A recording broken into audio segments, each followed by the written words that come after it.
네, 안녕하세요. 주필승 투자연구소 소장 주필승입니다. 예, 매일매일 시장의 변동성이 커지고 있습니다. 예, 아무래도 연휴를 앞두고 적극적으로 매수하는 세력이 없다 보니까 장중에 떨어졌다 올랐다 계속해서 변동성이 커지고 있는 그런 시장이 아닌가 이렇게 보입니다. 오늘은 에코프로 BM이 장 마감 후에 실적 발표를 했죠. 실적 발표하고 시간 내에서 좀 올라가는 모습이 나오고 있는데 에코프로 얘기 좀 하고요. 그 다음에 시장에 대해서 말씀드리는 시간 갖도록 하겠습니다. 주필승 투자연구소 구독, 좋아요 눌러주시는 거 잊지 마시고요.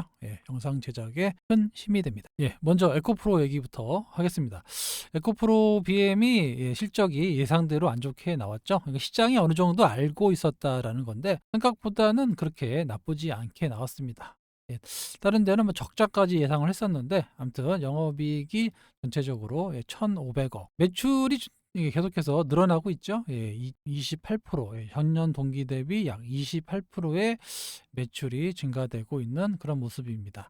다만 영업이익이 좀 안 좋고 당기순이익이 급감했는데 그 이유를 보면 매출은 판매량 확대, 요거는 뭐 정해져 있는 물량이 나가기 때문에 계속해서 늘어나는 거는 기정사실이다라고 볼 수가 있는데 기존에 원재료를 사 놨잖아요. 원재료 사 놨는데 요게 원재료 가격이 떨어지면서 이에 따라서 수익성이 감소됐다라는 얘기인데 결국에는 이 에코프로 BM이 올라가려면 이 원재료 가격이 하락을 멈추고 올라가야 된다라는 결론이 나오죠.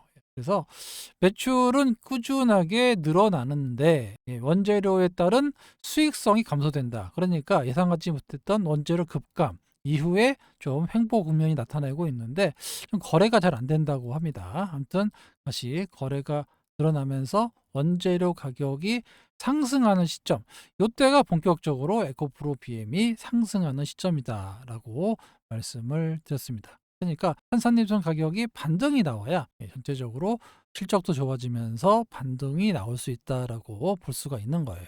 이 점은 제가 계속해서 탄산리튬 가격에 올라가야 변동성이 나타날 수 있다라고 말씀을 드렸기 때문에 영상을 꾸준히 보셨던 분들은 다 알고 계실 거라고 믿고 있습니다. 아무튼 걱정을 했습니다. 에코프로 BM이 또 한 번 데미지를 맞느냐 아니면은 내성이 생겨서 다 알고 있는 내용이기 때문에 반등이 나오느냐를 봤었는데 아무튼 시간에서는 그 불확실성이 해소된다라고 하면서 반등이 나왔습니다. 일단 3% 정도 반등이 나오고 있는데 이 매출 부분을 잠깐 좀 디테일하게 살펴보면은 매출이 아까 28% 늘었다고 그랬잖아요.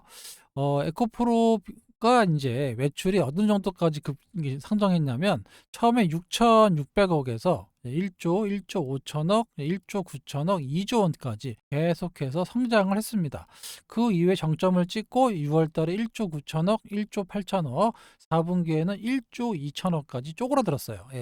요게 좀 걸리는 거죠. 물론 시장이 안 좋기 때문에 크게 매출을 못 내는 부분이 없지 않아 있는데 요것도 나중에 시장이 좀 활성화되고 이러면은 다시 증가되지 않을까 이렇게 보이는데 아무튼 이렇게 고속 성장하다가 좀 정체되는 구간이 지금 작년 6월, 9월부터 벌써 나타났다는 겁니다.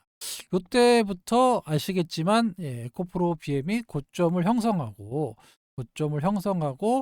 7월 달부터 고점을 형성하고 떨어졌어요. 그죠? 그 매출의 이런 부분도 어지간히 작용을 했다라고 볼 수가 있는 겁니다. 그러면 앞으로 그러면 어떻게 될 거냐? 그게 가장 문제잖아요. 자, 시가총액으로만 따져보면 요 당시에 그 쇼커버링 나와가지고 올라갈 때가 57조 원대까지 올라갔습니다. 가격은 58만 4천 원이고요. 지금은 21만 6천 원에 끝났고 시가총액이 21조 정도 된 상당히 많은 하락을 보였습니다. 그런데 이 57조라는 금액이 과연 어느 정도 선이냐? 사실 이 제조업이잖아요. 에코프로 BM이 아무리 2차 전지에 대한 성장성도 있다고 하지만 제조업입니다. 왜 제조업이라고 하냐면 인터넷이라든가 바이오라든가 이쪽은 약간 이제 꿈을 좀 먹어요. 제조업이 아닙니다. 앞으로 성장성에만 됐고 거기를 평가하는 그런 섹터고요. 이 에코프로 비행 같은 경우는 이제 제조업이죠. 2차 전지 제조업입니다. 제조업은 아까도 말씀드렸지만 매출이 딱 나오고요. 여기에 따라서 오피 마진, 영업이익률이 얼마 정도 되느냐를 곱하면 영업이익이 나오겠죠. 이런 식으로 해서 차포 띄고 순이익 나오면 퍼가 얼마고 여기 나오는 거예요. 그러니까 이 매출이 가장 중요합니다. 그러니까 제조업에서는 이 매출이 가장 중요해요. 그리고 두 번째로 중요한 게 마진율이죠. 마진율이 얼마나 높은가, 요거죠. 오피 마진이라고 하는데 그래야 영업이익 나오고 순이익 나오니까. 그러니까 매출과 마진율, 요게 가장 중요한 게 제조업이에요. 많이 팔든지 아니면 영업이익률이 좋든지 둘 중에 하나인 거죠. 자, 2027년까지 양극재를 71만 톤, 이건 다 알고 계실 거예요. 그래서 매출 목표를 그룹 차원에선 30조, 그리고 에코프로 BM만 27조 정도의 매출을 내서 1위의 양극재 기업으로 도약하겠다라는 그룹 전략이 나와 있습니다. 71만 톤은 다 알고 있는 걸 거예요. 차포 띄고 30조, 30조 원이 27년에 30조 원이 나오겠다. 매출이. 여기에 아까 말씀드렸던 오피 마진, 요거는 좀 틀려지는데 오피 마진이 얼마 정도, 작년에는 한 7% 정도 나왔는데 여기 좀 떨어져서 한 5% 이내로 좀 떨어질 것 같아요. 그죠? 30조 원에 5%면 얼마입니까? 10조가 3조니까 1조 5천억의 영업이익인 거죠. 영업이익 1조 5천억, 5% 잡고 더 나오면 뭐 2조 넘게 나오는 거고, 결국적으로 27년까지 매출 목표 30조 원이 나온다고 가정하고 거기에 영업이익률 계산해 보면 10% 나오면은 뭐 3조 원이고 10%까지는 안 나오겠죠, 제조업이. 그럼 뭐 7% 나와도 7, 3, 21, 2조 1천억입니다. 영업이익이 그 정도예요. 그런데 작년에 57조가 갔습니다. 이 57조를 자꾸 제가 강조하는 이유가 있어요. 이 57조라는 금액, 시가총액이 여러분들은 이제 가격만 보니까 얼마가 되는지 잘 이해가 안 되실 거예요. 근데 57조라는 금액은 현재 가격으로 계산해 보면 시가총액 현대자동차가 약 49조 8천억, 50조 정도 됩니다. 현대차가 지금 50조예요. 50조를 넘어섰다는 얘기예요. 그 당시에 현대차가 최근에 좀 많이 올랐다고 해도 지금 이게 한 50조 정도 되는 거거든요. 이게. 그러면 현대차가 그러면 작년에 얼마를 벌었느냐? 매출액이 142조 원이에요. 여기 보시면 매출이 142조 원이 나오죠. 영업이익이 9조 8천억. 약 10조 원의 영업이익이 나옵니다. 그런데 얼마라고 시가총액이? 50조예요, 50조. 50조입니다. 그런데 다시 에코프로 BM의 58만 4천 원은 요 시가총액이 57조 원이라는 얘기예요. 현대차를 넘어섰다는 얘기입니다. 요 당시 7월달, 작년 7월달에 57조 원 급하게 올라가지고. 그러니까 제가 아까 말씀드렸죠. 캐파가 얼마라고요? 매출 목표가 30조예요. 30조. 27년까지 30조인데 현대차는 아까 얼마나 했습니까? 지금 180조가 넘어간다 그랬죠. 180조에 영업이익이 거의 10조란 말이에요. 지금은 또 장사를 잘하고 있어요. 올해 한 200조에 영업이익이 거의 12조 정도 나올 것 같은데, 그런데 50조가 안 됩니다. 그런데 같은 제조업이란 말이에요. 이게 에코프로 BM은 성장주긴 한데 제조업입니다. 요거는 변함이 없어요. 제조업은 아까도 말씀드렸다시피 매출과 영업이익, 오피 마진 딱 때려버리면 끝납니다. 더 이상 간단해요. 근데 요 당시에 57억인데 57조인데 지금 21조 정도 되거든요. 그러니까 여기가 넘어가려면 뭐 27년 되면은 올라간다. 30년 되면은 100조 나온다고 하지만 이미 100조가 나와 있는 회사들하고 비교해야 될 거 아닙니까? 여기 현대차가 140조가 나온다니까요. 매출 140조에 영업이익이 약 10조 원이에요. 지금 3분기까지만 봐도 여기 벌써 12조, 120조도 나왔고 영업이익이 11조 나왔네요. 11조. 그렇죠? 한 분기 더 집어넣으면은 더 많이 나오겠죠. 1분기에 최소 3조 정도 버니까. 그러면은 15조 정도 나오겠네요. 15조. 올해 작년 영업이익 기준으로 15조 정도 나와요. 영업이익이. 그런데 얼마라고요? 시가총액? 50조입니다. 50. 최근에 많이 올라서 50조예요, 이게. 그러면 같은 제조업인데 한번 여러분 생각 한번 해봅시다. 현대차보다 매출이 더 많이 27년, 30년 가도 매출이 더 많이 나올 것 같지도 않고, 그리고 영업이익률이 현대차보다 그렇게 높게 나올 것 같지도 않단 말이에요. 그죠? 그러면 이 57조라는 가격이 합당하냐? 이것도 한번 물론 그 당시부터는 좀 많이 좀 뭐랄까요? 좀 돈이 몰려 가지고 그랬는데 워낙 좋다고 하니까 그 에코프로 포모에 걸려서 너무 집착하게 산 게 아니냐. 이런 생각도 들게 하끔 하는 좀 누구도 얘기하지 않는 에코프로 이야기입니다. 물론 이제 많이 떨어졌기 때문에 반등의 국면은 곧 나타날 걸로 예상이 되고 아까도 말씀드렸다시피 탄산 리튬 가격이 원자재 가격이 때문에 수익성이 약화된 거니까 그게 좋아지면은 올라가겠죠. 올라가는데 그게 어느 정도 한계가 있다라는 얘기입니다. 제가 봤을 때는. 그리고 6월 말 되고 지나서 7월 달부터는 또 공매도가 또 시작돼요. 그러니까 지금부터 약 4개월도 안 남은 시간밖에 남아있지 않다는 겁니다. 그 안에 어떻게 빨리 탄산리튬 가격이 반등이 나오고 올라가지 않으면 공매도가 또 기다리고 있기 때문에 걔네들이 또 여기다 대고 적극적인 매도가 나올 수밖에 없다라는 겁니다. 물론 또 정부가 연장할 수도 있는데 아무튼 연장은 나오기 힘든 상황이다라고 보면 에코프로 BM은 반등에 좀 한계가 있다라고 말씀드릴 수 있어요. 좀 좋은 말씀을 좀 드려야 되는데 현실적인 말씀을 좀 드리려고 한번 비교해 봤습니다. 누구도 얘기하지 않으니까 제가 저라도 얘기를 해야죠. 총대매고. 결론부터 말씀드리면 에코프로 BM이 현대차 주가를 넘어서면 안 된다라고 저는 이렇게 말씀드릴 수 있습니다. 에코프로뿐만 아니라 그게 LG 에너지 솔루션도 지금 88조예요. 여기도 보면은 미래 가치가 반영돼서 많이 이제 올라오고 있는데 현재 LG 에너지 솔루션은 이렇게 큰 폭의 하락을 보여주고 있습니다. 전 세계 그 메이저 10곳 중에 9곳이 LG 에너지 솔루션하고 계약을 맺었는데 주가는 그러면 왜 떨어지느냐? 이런 점도 여러분들이 같이 좀 참고하실 그런 내용으로 저는 판단이 됩니다. 아무튼 시가총액은 이럴 때 동종 업종은 아니지만 그래도 연관적이 그리고 제조업은 제조업끼리 비교하고 또 제약바이오는 또 제약바이오만의 또 혀를 매기기 힘든 거니까 그렇게 또 비교하고 성장주는 성장주만의 또 비교를 하고 이런 식으로 나가면 되는데 제가 봤을 때는 에코프로는 제조업에도 불구하고 성장주로 올랐다라고 볼 수가 있는 거죠. 제조업에도 불구하고 성장주처럼 미리 좀 땡겨가지고 올라왔기 때문에 이 시가총액 57조가 나왔던 거예요. 아무튼 좀 현실적인 요때는 상당히 지금 뜨거워가지고 요때도 뜨거워서 잘 몰랐던데 현실적으로 보면 지금부터는 좀 냉철하게 판단을 해야 될 때라고 말씀드릴 수 있습니다. 물론 뭐 많이 떨어졌어요. 많이 떨어졌고 안 피해보고 계신데 반등은 좀 나올 겁니다. 반등은 좀 나올 거예요. 아까도 말씀드렸다시피 탄산리튬 가격이 좀 올라오는 주는 조건 그리고 너무 단기간 떨어졌기 때문에 반등은 시도하려고 노력을 할 거예요. 하지만 이렇게 과거처럼 급등이 나오는 자리는 나오기 쉽지가 않다라는 겁니다. 아시겠죠? 과거처럼 2차 전지로 자금이 몰리는 그런 시절이 아니라는 거예요.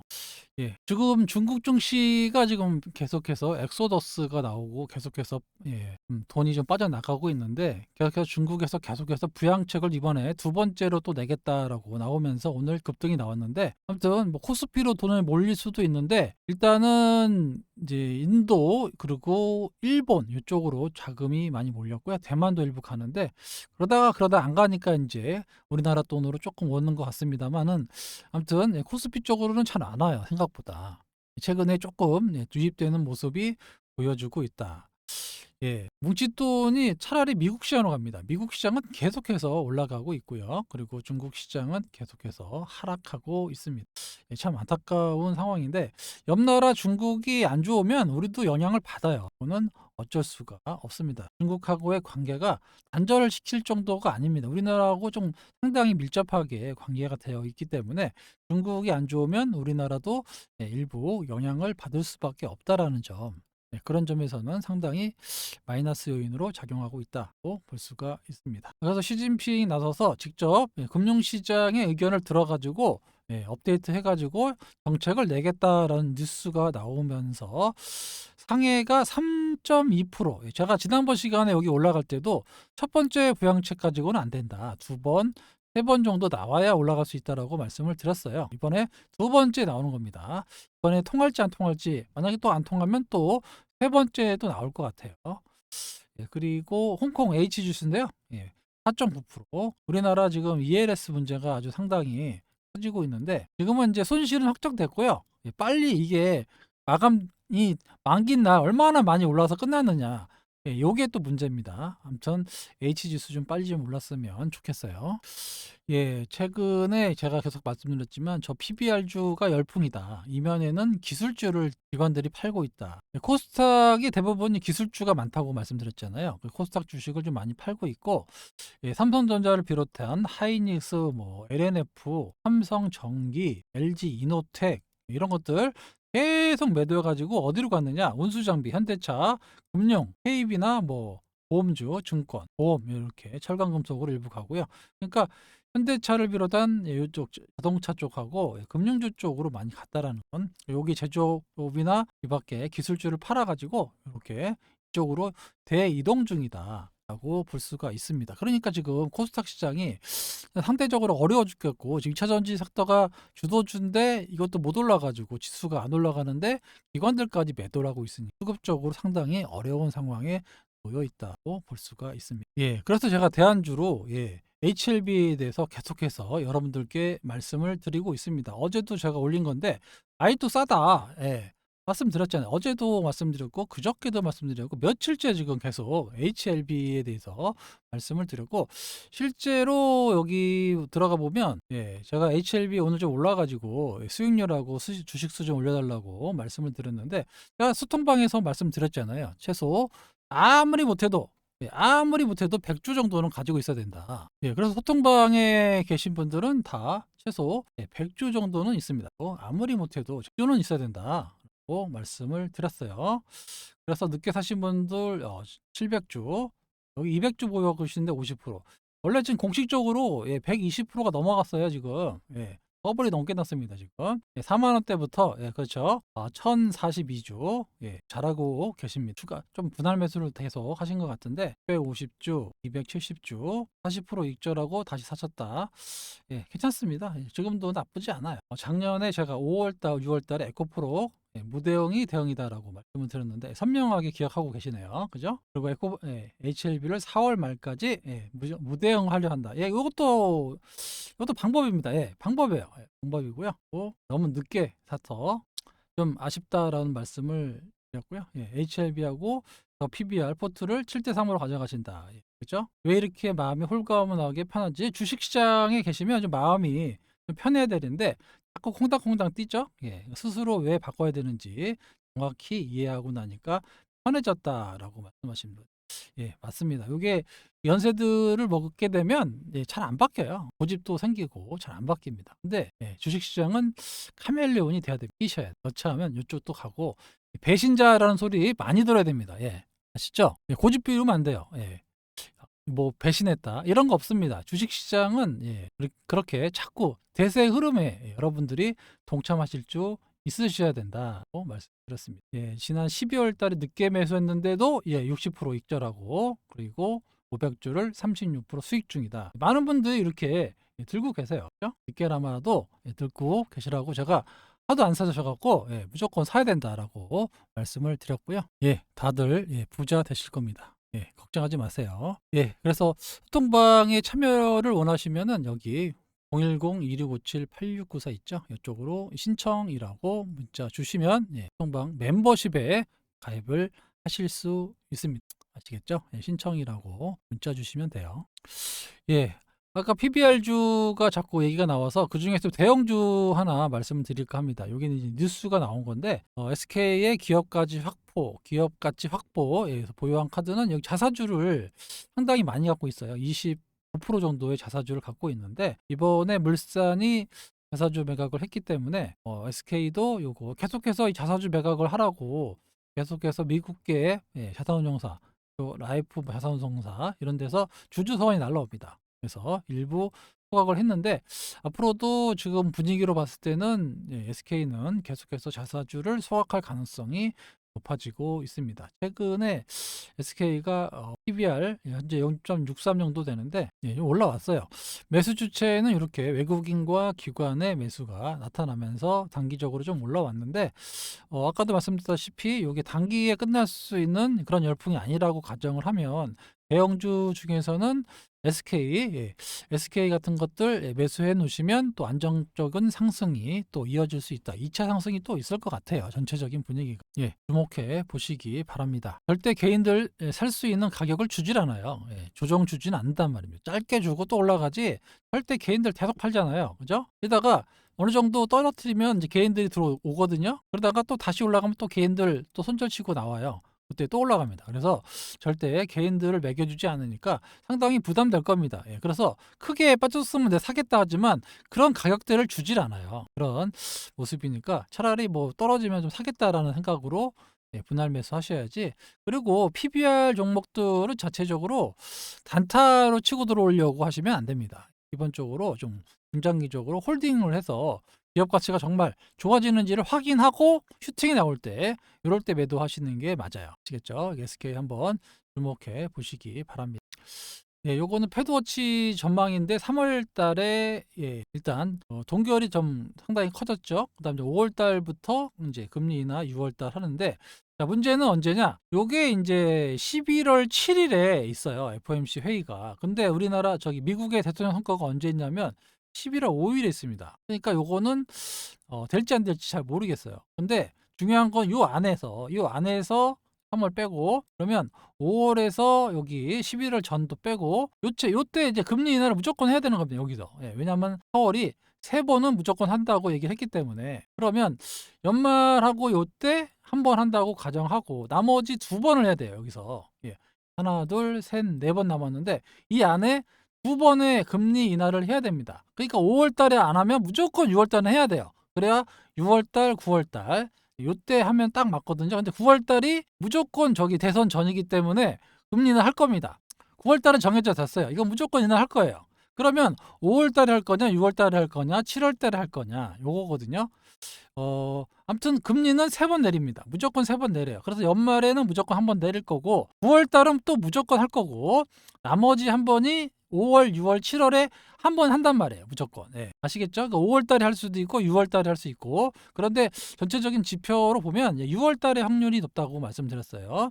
왜냐면 6, 9월, 12월 요때 이제 경제지표, 거시경제지표가 나오기 때문에 요때 할 확률이 높아요. 그러니까 6월 달에 5월 달에 안 하면 좋겠지만 무조건 6월 달에는 합니다. 요거 알고 계셔야 돼요. 6월 달에는 5월 달에 만약 안 했다. 그럼 무조건 6월 달에 합니다. 그래서 금리 인하는 처음은 무조건 6월 달 아니면 5월 달이다. 그리고 9월 달은 100% 한다. 그리고 11월이나 12월 중에 한 번 할 거다. 그래서 이렇게 3번의 금리 인하가 틀림없이 나옵니다. 상반기에는 뭐 되나 안 되나 하지만 요게 이제 바이든의 선거 전략에 들어가요. 그래가지고 파월이 원래는 공화당 사람인데 민주당하고 지금 서로 지금 혼내고 있어요. 이렇게 트럼프 자르겠다. 바이든도 지금 성급하게 지금 금리 인하를 못하게 하고 있습니다. 왜 그러냐면 선거에 써야 되거든 이게. 그러니까 선거에 쓰려면 6월, 9월, 10일 이렇게 늦게 하라 이거죠. 빨리 하지 말고 욕먹었잖아요. 그래가지고 그래서 3월 달에 안 하게 된 거고 빠르면 5월 달, 늦어도 6월 달에는 처음 시작합니다. 요 스케줄 알고 계세요. 여기 그러니까 6월 달에 만약에 금리 인하를 하게 된다. 그러면 5월 달부터 만약에 여기서 실명 매물 나와서 빠지잖아요. 절호의 기회입니다. 이거는. 아시겠죠? 요거를 다 알고 계셔야 돼요. 그래서 제가 뭐라 그랬어요? 여기 올해는 제약 바이오에 해라고 말씀을 드렸습니다. 제약 바이오를 사야 돼요. 얼마요? 3월, 5월, 6월 요 사이에는 제약 바이오로 좀 사놔셔야 됩니다. 그래서 본격적인 상승이 지금 미국 시장에도 1날1일부터 시작해서 많이 올라오지 않습니까? 제약 바이오가. 아무튼 우리도 제약 바이오를 지금부터 준비해야 된다. 이거에 대해서 제가 계속 소통방에서 말씀드리고 있고 영상에서도 말씀드리고 있습니다. 그리고 지난번 시간에 금리 인하와 제약 바이오의 관계에 대해서 말씀을 드렸죠. 금리 인하가 되는 시기에 제약 바이오는 100% 올랐다. 말씀드렸어요. 그러니까 앞으로 시작될 금리 인하 시즌 지금부터 시작이에요. 이게 올해부터 내년 내후년까지 약 3년에 걸쳐서 금리가 떨어집니다.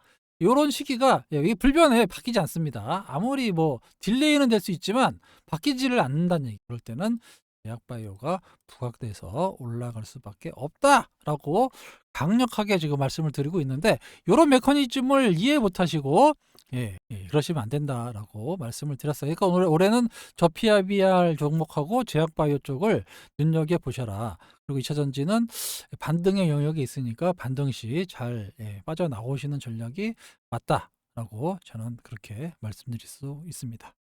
오늘 HLB 자 5년 만에 고점을 다시 뚫었어요. 그죠? 오늘 5년 만에 고점 뚫었고 최고치가 그때 84,000원인가요? 하여튼 요거 남았는데 이것도 얼마 안 남았습니다. 요거 뚫고 나가면은 더 이상 매물이 없어요. 지금도 물론 매물이 없습니다. 5년 만에 보고 있는 사람이 없기 때문에 매물대가 없고 땡기는 대로 올라가는데 아무튼 뭐 좀 흔들다 가겠지만 아직도 9조 원 정도밖에 안 한다. 제가 많이 비교를 해드렸죠. 그래서 20조, 15조에서 20조 원 정도는 간다라고 가정을 하면 지금부터 50%에서 2배 정도는 추가적인 상승이 충분히 있다라고 말씀을 드릴 수 있습니다. 요거는 제조업이 아니에요. 제약바이오는 꿈을 먹고 가기 때문에 제조업이 아닙니다. 그러니까 아까 말씀드렸던 퍼나 뭐 이런 매출이나 이런 걸로 가면 안 돼요. 미래에 대한 성장성을 땡겨서 오는 게 바로 제약바이오입니다. 그래서 이번에 5월 달에 통과가 되고 그 이후에 들어올 매출, 요 9월부터 매출 잡힌다고 하니까 그때부터 본격적인 상승이 나옵니다. 어느 분이 댓글에다가 보안이 셀트리온 공부가 안 되었네요. 뭐 이렇게 글로벌 빅파마가 될 거라고 이제 하셨는데, 제가 셀트리온의 옛날 이제 주주였어요. 2000 그때 13년 이때 엄청나게 많이 갖고 있었습니다. 그리고 공매도와의 전쟁에서 승리해서 엄청난 담보를 빨아먹은 게 바로 접니다. 그럼에도 불구하고 셀트리온보다 왜 HLB를 말씀드리냐면 자, 셀트리온 주가 잠깐 한번 말씀드릴게요. 요게 상당히 고초가 많았어요. 요때 제가 요때 매매했다고 말씀드렸죠. 요때부터 공매도 때문에 아주 그냥 회계 장부 터지고 나서 엄청난 급락이 또 나오고 공매도와의 전쟁이 나오고 또 올라가고 서정진 회장이 엄청 고생을 많이 했어요. 그리고 나서 이 주식이 어떻게 갔는지 요거를 좀 아셔야 된다는 겁니다. 이렇게 어려운 시기를 엄청나게 오래 겪고 있다가 결국에는 이게 쇼커볼이 나와가지고 올라간 거거든요. 쇼커볼 나와서 터지고 요거 2차 쇼커볼 터지고 나서 3만 원짜리가 10만 원, 3배 정도 올랐어요. 그죠? 그리고 나서 조정받다가 엄청 많이 올라가 보이죠? 그죠? 요거 조정받았다가 실질적으로 유럽에 판매가 되면서 이게 이렇게 올라가기 시작하는 겁니다. 매출이 들어오기 시작하면서 이렇게 30만 원까지 가잖아요. 그러니까 여기서부터 3만 원대부터 거의 10배가 넘는 상승이 결과 한 3년 만에 나타나는 거예요. 이런 시기를 만날 수 있다라는 거예요. 이런 시기를 앞으로 이 조정이 끝나면. 그러니까 제가 이 셀트리온을 무시하는 건 아니고 그때 돈을 벌어가지고 지금 R&D 투자를 해가지고 지금 매출이 나오는 거잖아요. 세계적인 회사가. 그러니까 이 셀트리온 정도 수준으로 올라갈 수가 있는 회사가 나왔기 때문에 여러분들께 말씀을 드리는 겁니다. 이렇게 돼서 지금 이렇게 시가총액도 뭐 40조 정도 되고 이런 게 나타나잖아요. 그러니까 이런 성장이 이렇게 한번 폭발적으로 올라갈 수 있는 제약바이오이기 때문에 제가 HLB를 말씀을 드리고 있는 거예요. 이렇게 지금 성장해서 많이 올라 보이죠? 아까쯤에 보여드렸잖아요. 이거 셀트리온 보시면 이렇게도 보시면 엄청 많이 올라 보여요. 이렇게 보면 3만 원짜리가 수많은 공매도 영향을 받고 3만 원짜리가 이 우여곡절 끝에 결국에 10만 원이 넘어가고 도정받고 10만 원짜리가 다시 34만 원이 올라가는 이런 급등이 나온단 말입니다. 그러니까 여기서부터 시작하면 얼마가 올라간 10배가 넘게 올라갔잖아요. 그죠? 물론 단기간에 안 갑니다. 몇 년에 걸쳐서 올라가는데 이 셀트리온보다도 매출이 더 빨리 나오고 영업 조직을 다 갖춰놨기 때문에 만약에 터진다 그러면 이렇게 오래 안 걸릴 수도 있다라는 거예요. 거기다가 아까도 말씀드렸죠. 금리 인하 시즌이 만난다니까요. 우리 5월 16일에 나오는데 5월 달 이후에 금리 인하 시즌을 만나버리면 그게 또 오버슈팅이 또 나올 수도 있고 이런 부분이 되기 때문에 HLB가 지금도 그렇게 비싼 가격이 아니다라고 말씀을 드리고 있는 겁니다. 물론 조정이 있을 수 있어요. 언제든지 뭐 이렇게 폭락 나올 수 있습니다. 하지만 그런다고 해서 이게 변하지 않아요. 이런 과정이. 이런 변동이 있잖아요. 근데 이게 한번 오르기 타기 시작하면은 이렇게 끝나지 않는다는 거로 10조, 뭐 15조, 20조 이렇게 충분히 갈 수 있어요. 우리나라 최초의 1차 간암 치료제가 나오고 그리고 파이프라인도 계속해서 나올 수밖에 없는 돈 벌어가지고 뭐 하겠습니까? 투자 또 하겠지. 그렇죠? 그렇게 되면은 더 커지는 회사 또 간암뿐만 아니라 위암이라든가 다른 쪽에서도 효과가 일부 냈다고 하니까 그런 것들도 다시 나오면서 또 올라갈 수 있다라는 그런 성장에 가는 가능성이 점점 커지고 있고 26년 동안 고생한 게 지금 보상을 받고 있는 거니까 절대 여기서 끝나지 않는다라고 제가 말씀을 드리고 있는 겁니다. 예, 물론 뭐 주가는 알 수가 없어요. 뭐 이러다가도 언제든지 죽을 수는 있겠지만 그냥 뭐 객관적인 사실만 말씀드리는 거니까 그러면 충분히 상승 여력이 있기 때문에 제가 소통방에서 계속해서 말씀을 드리고 있고 최소 100주 정도는 사도 된다라고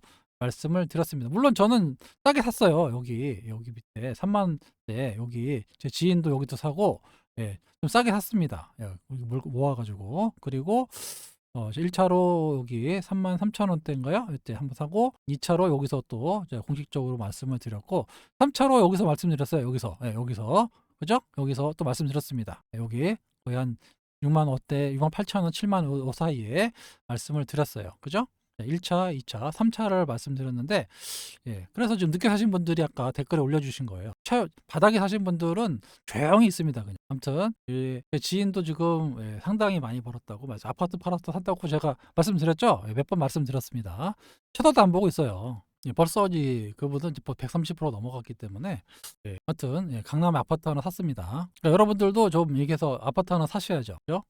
최소한 뭐 차라도 한번 소나타는 그렇고 그랜저로 한번 그랜저가 될지 메데시스가 될지는 저도 잘 모르겠지만 아무튼 한번 바꿔봐야죠. 이런 변화가 나타나고 있다라고 말씀을 드리고 있는 겁니다. 아시겠죠? 또 이제 이렇게 2차전지 나쁘게 얘기하면 또 여러분들 댓글 많이 다시는데 댓글 뭐 그런 거 신경 쓰지 않습니다. 그냥 할 말만 하고 마감할게요. 일단 시장을 객관적으로 보자고요. 그냥 객관적으로. 기대감도 물론 좋긴 한데 객관적으로 말씀을 드리는 게 나을 것 같아가지고 말씀을 드려봤습니다. 그리고 이거는 뭐 제 개인적인 의견인 거지 여러분의 판단은 결국에는 여러분들이 판단하셔야 되는 거예요. 자신의 판단과 책임하에. 옛날에 그 주식 오래 하시는 분들은 아실 거예요. 시장지라고 아시고 시장지 아시나요? 증권사 가면 시장지 보여주잖아요. 시장지 조그만 거. 지금으로 따지면 이제 신문보다 좀 작은 케이스에 보면 여기 시장지에 보면 맨 위에 써 있어요. 주식 투자는 자신의 판단과 책임하에라고 나와 있습니다. 그래서 마지막으로 소통방 참여를 원하시면은 텔레그램으로 들어오시면 되고요. 멤버십으로 운영하고 있습니다. 아까도 말씀드렸지만 올해부터 25년, 26년까지 본격적인 금리 인하, 1년에 3차례씩 금리 인하를 한다라고 보시면 되고 이때 개별 종목들이 폭등이라는 단어 쓸게요. 폭등하는 장세가 나타납니다. 요때 함께 하실 분들은 소통방으로 오시면 되고요. 많은 분들이 사칭으로 이제 피해를 보셔가지고 그들이 이제 따라할 수 없는 금액 1년 단위로 받고 있지 않고 월 9만 원, 3개월에 21만 원 가격을 오픈하는 이유가 있습니다. 그들이 따라올 수 없는 금액. 자꾸 가격을 속여가지고 뭐 한 달에 100만 원, 뭐 많게는 뭐 특별반이라고 몇 천만 원씩 받아먹는 그런 사칭 세력들한테 피해 볼 수 없도록 이런 가격을 오픈하고 있고요. 한 달에 할인해갖고 월 7만 원꼴로 이렇게 해드리고 있다라는 점. 그리고 멤버십을 해지하면은 최소 3개월 동안은 입장이 불가됩니다. 사칭 사기 세력들이 대략 들어왔다 나갔다 하기 때문에 그걸 방지하기 위한 차원이다라고 말씀드릴 수 있고요. 위 연락처로 1657-8694 신청이라고 문자 주시면 안내 문자가 나갈 겁니다. 앞으로 지금이 좀 시장이 어렵고 2차 전지에 물려 계신 거 다 알고 있는데요. 그래도 시장은 가만히 있지 않습니다.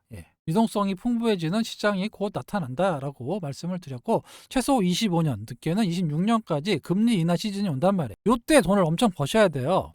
그죠? 그럴 때 폭등 장세가 나타나기 때문에 이때 함께 하고 싶으신 분들은 여기에 소통방으로 들어오시고 위로 신청해 주시기 바랍니다. 모두 부자 되는 그런 방이 되도록 노력하겠습니다. 그리고 가끔씩 뭐 주필승하고 뭐 멤버를 맺었다, 제휴를 맺었다 이런 또 사기치는데 절대 저런 거 없습니다. 제가 직접 운영하는 방 요거 하나 있어요. 아시겠죠? 요즘 젊은 친구들이 아주 이렇게 사기를 잘 치고 다닙니다. 참 청년 실업이 그래서 문제예요. 코인 아니면 이런 식으로 계속해서 사기치는 사람들이 많으니까 그런 것들 꼭 조심해 주시고요. 코스닥 시장이 밑꼬리 양봉이 벌써 두 번째 나오고 있습니다. 빨리 좀 의미 있는 반등이 좀 나와줘야 되는데 에코프로 BM이 시간 내에서 좀 올라가지고 내일은 좀 올라가서 좀 유지해질 수 있을지 꼭 체크해 보셔야 될 것 같고요. 상대적으로 거래소 주식은 121선 위에 있으면서 조정을 받고 있는데 그렇게 크게 빠질 것도 없어서 앞으로 코스피가 좀 시장에서를 좀 주도하지 않겠느냐 이렇게 보입니다. 아무튼 코스닥도 빨리 요 121선을 넘어가는 이런 양봉이 나와줬으면 좋겠습니다. 그래야 좀 풀려요 전체적으로. 지금 당장은 좀 어렵지만 곧 지나갑니다. 그리고 아까도 말씀드렸다시피 본격적인 금리 인하 시즌이 올 6월 달, 5월, 6월 달부터 시작하니까 선 반영된단 말이죠. 그러면 4월 달, 5월 달부터 본격적인 상승 국면이 나타나길 때 그때 여러분들이 대응하지 않으면 나중에 다 올라가지고 야 이거 어떻게 되느냐 이렇게 바뀐단 말이에요. 그러니까 지금부터 미리미리 준비하시는 여러분 되시기 바랍니다. 지금까지 주필승이었습니다. 감사합니다.